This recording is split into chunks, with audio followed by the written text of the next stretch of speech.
Ahora se le brindaba de nuevo la oportunidad de mostrar su temple. Él estaba forjado para la guerra y para el amor, no para la meditación religiosa. Mientras fue mi huésped en Bomarzo, no se apartó de Julia. Caminaban lentamente por el jardín entre los laureles, hablando del corazón y del alma. Habían pasado el tiempo en devaneos, en artificios retóricos, destilando la rebuscada alquimia de los conceptos, él estremecido de pasión, ella helada de literatura, pero a la postre la demencia de un bárbaro, avanzando violentamente sobre puertas arrancadas y trizados cristales, despertaba de su sueño musical al joven príncipe. Su ídolo había sido vejado por el terrible Barbarroja. La virgen viuda de Vespasiano Colonna había huido como una gacela de las zarpas del tigre hambriento. ¿Cómo no acudir enseguida, reventando los palafrenes cuando quema la sangre, cuando se escuchan en la decorativa quietud del palacio romano los gritos de la hermosa que escapa por bosques tétricos como una ninfa pintada por Sebastiano del Piombo, a la que acosan los sátiros que disimulan los cuernos bajo turbantes y aceradas medias lunas? ¿Cómo no volar como un paladín de Ariostro, como un caballero errante del Ariosto, con los amigos, con los adictos, con los escuderos, con aquella banda fabulosa de servidores africanos que lo seguía doquier a salvar a la dama del Amaranto? Partió en una tempestad de espadas, de armaduras, de testas renegridas, de pieles de leopardo, y en su séquito multicolor, cuyas capas crujían y luchaban con el viento como velámenes, iba Maherbale, a quien, de paso por Roma hacia el sur, a donde lo enviaba Valerio Orsini, sorprendió la noticia del ataque de Fondi. Ah, yo debí partir también yo debí integrar la hueste liberadora, pero ¿cómo iba a ir yo con ellos si la jiba me pesaba como si fuera de hierro y si antes de tomar una decisión acariciaba largamente su pro y su contra, revolviendo entre mis dedos las probabilidades, lo mismo que una piedra de muchas facetas distintas? Me quedé tascando el freno con Lucrecio, con Cátulo, con Messer Pandolfo, con los viejos angustiados que comentaban el peligro que se cernía sobre nuestra pobre patria.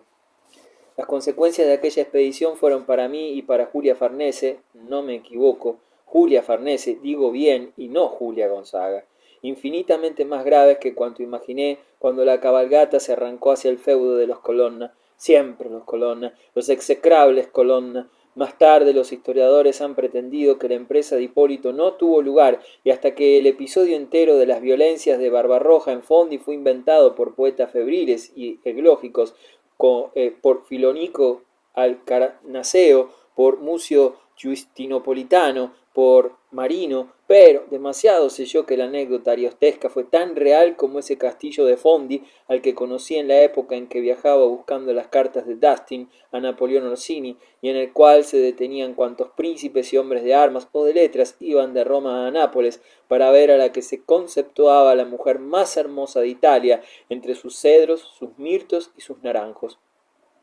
Todo sucedió así, exactamente. El cardenal Hipólito halló a Julia Gonzaga en una espesura, camino de los montes Ausonios, donde se ocultaba como la Genoveva de Brabante de las oleografías. Los turcos desaparecieron llevando a las grupas de sus caballos las doncellas desvanecidas, los cofres con tesoros. Hipólito de Medici libertó a Julia y le devolvió su castillo, pero ni con eso logró despertar el amor de la inaccesible.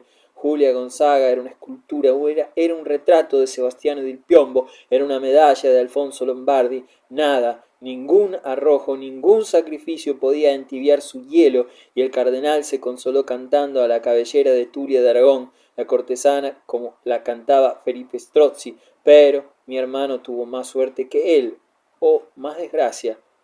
En Fondi, cuando pasado el riesgo, la señora retuvo a sus campeones con improvisadas fiestas y coloquios. Maherbale se enamoró de Cecilia Colonna, y ese enamoramiento influyó como todo lo que de Maherbale procedía sobre mi destino, pero nada lo influyó tanto.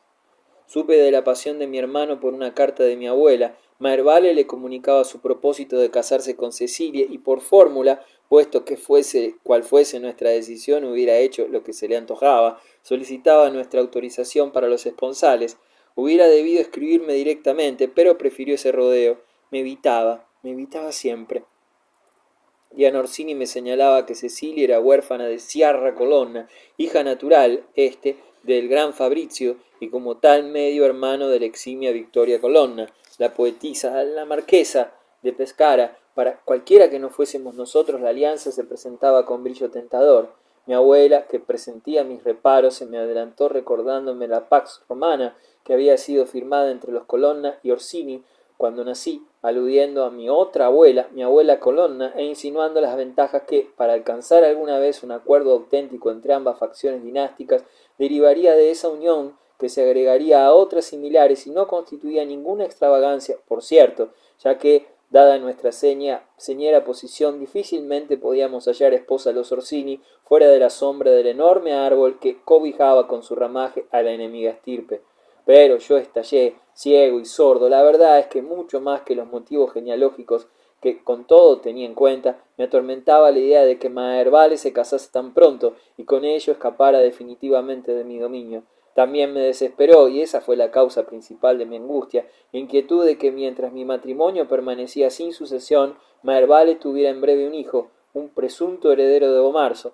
Sobre su capacidad para engendrarlo abundaban las pruebas. Todavía adolescente había sido padre de ese Fulvio Orsini, a quien se negó a reconocer y que se educaba solitario, oscuro, devorando libros con precoz empeño en nuestro palacio de Roma. Por descontado que mi respuesta a Diana Orsini no dejó traslucir mis desazones ocultas.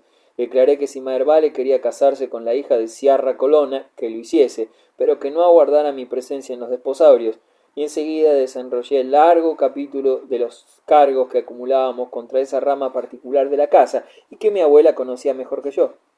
El padre de Cecilia había luchado contra nosotros junto a su pariente, el cardenal Pompeyo, durante el saqueo de San Pedro y el Vaticano, que obligó al Papa a excomulgar a cuantos ostentasen el odiado nombre de los antiguos jefes gibelinos.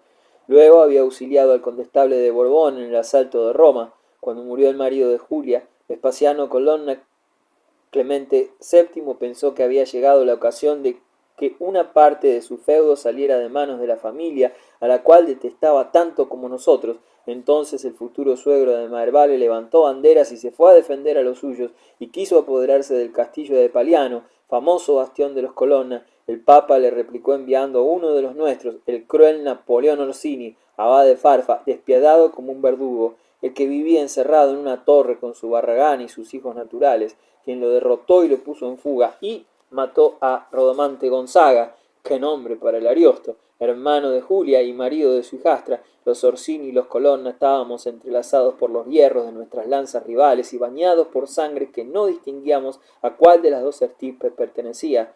Había de por medio demasiadas muertes. Era posible que yo invitara a mis bodas entre la multitud de los concurrentes a personalidades tan hostiles, tan opuestas entre sí como el abad de Farfa y la viuda de Vespasiano Colonna. Era posible que estuvieran presentes en ella el cardenal Pompeyo Colonna y el cardenal Franciotto Orsini, y en verdad había tantos motivos de odio entre las grandes familias italianas que si unos rehusaban concurrir a un casamiento porque los otros iban, hubiera sido imposible contar en las ceremonias con un número más o menos lucido de gente, porque cada uno podía aducir crímenes e injurias que justificarían su ausencia, y en muchos casos no se hubiera conseguido más público que los contrayentes y el sacerdote. Pero de ahí a que mi hermano casara con la hija de Sciarra Colonna, mediaba una distancia seria. No lo entendió así Diana Orsini. Quizás la alta ancianidad la ablandase o la tornara más dúctil y más indulgente, al mostrarle lo vano, lo efímero de los enconos. Según ella, los Colonna aprobaban unánimemente la unión. Yo, para no quedar a la saga, para que no se firmaran los contratos sin que yo los autorizase, tuve que aprobarla también.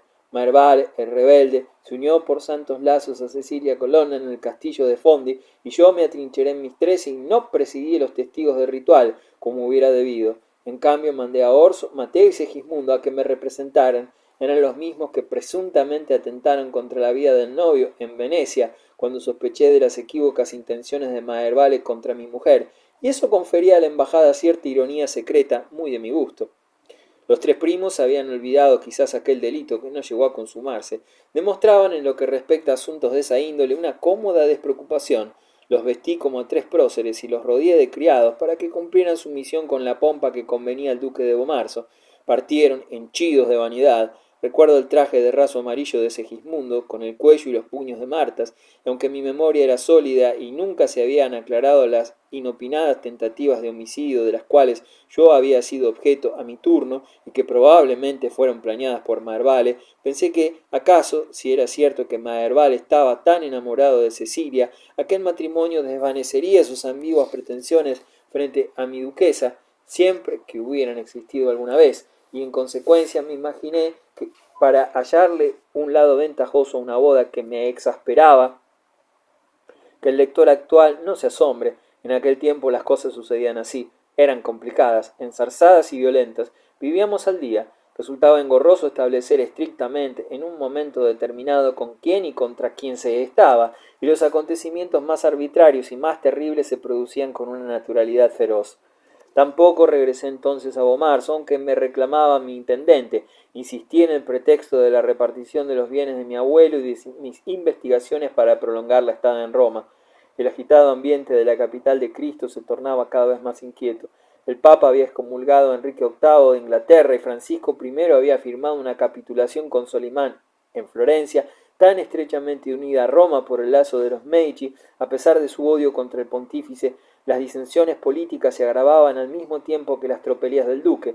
Más allá de la puerta de Faenza, en un terreno que para ello había sido devastado, se construía la fortaleza que serviría para convertir a la ciudad en una cárcel. Se colocó la primera piedra en una ceremonia a la cual asistió el duque Alejandro, quien sería simultáneamente el amo de esos calabozos y su prisionero principal, porque desde allí gobernaban las tropas pendencieras de Carlos V. También asistió un astrólogo, al maestro Juliano de Prato, quien compuso el horóscopo que las circunstancias exigían. Como era amigo de Silvio de Narni, di permiso a mi secretario, tan interesado por cuanto concierne las ocultas ciencias, para concurrir a la solemnidad que los florentinos presenciaron con muda rabia, y a su vuelta me refirió que Alejandro dirigía personalmente las obras y las apresuraba sin ahorrar recursos, porque Felipe Strozzi, con cuyo dinero paradójicamente se realizó parte del trabajo, había roto su amistad con el duque a raíz del atropello del cual fue objeto su hija Luisa y del asesinato de un Salviati por la facción strozziana y, acompañado por sus temibles hijos, por el prior de Capua, por Piero, se había establecido en Venecia, y allí llegaron noticias a la capital toscana de que Strozzi e Hipólito de Medici conspiraban contra el duque con los exiliados, cuyo número crecía constantemente. En septiembre de 1534 murió Clemente VII. Era un hombre lento y astuto, sabía disimular como pocos, adoraba la música y en esa materia se destacaba como un experto y aprovechaba la armonía de los instrumentos que oía con los ojos entrecerrados, juntas las manos como si orase, para madurar sus planes despaciosos. Un monje ligur, a su retorno de Francia, de donde el Papa vino muy enfermo, luego de haber coronado uno de sus anhelos más codiciados, al casar a Catalina con el que sería Enrique II, le predijo que fallecería ese año, y como Clemente creía, no se equivocó, en su clarividencia vaticinadora, el propio Papa se ocupó con los escrúpulos que consagraba todo lo relativo a la liturgia de hacer preparar los ornamentos especiales con los cuales se reviste al pontífice durante el velatorio. Su tránsito fue recibido con alegría por romanos y florentinos. El duque Alejandro debió inundar las calles de Florencia con sus soldados para sosegarla. El júbilo se multiplicó en Roma. Un mes más tarde, cuando el cónclave proclamó la elección de Alejandro Farnese, que asumió el título de Pablo III, hacía más de un siglo que no teníamos un papa romano, desde Martín V Colonna, y el entusiasmo patriota desbordó incontenible. Los Colonnas se encargaron de recordar, por supuesto, el antecedente del pontífice de su linaje, pero aquella fue la hora de los Farnese. Lo curioso es que el campeón del victorioso sucesor de Pedro, en los arduos días de la votación, el que convenció al Sacro Colegio de que debía designarlo fue Hipólito de Medici, y que no bien Farnese ciñó la tiara, tanto el nuevo pontífice como los cardenales por él creados se convirtieron en los implacables enemigos de Hipólito. Veían en él, que se había llevado tan mal con Clemente VII y que había sido desheredado por su tío del ducado de Florencia, la sombra del papa muerto, y esa sombra, por pálida que fuese, los incomodaba.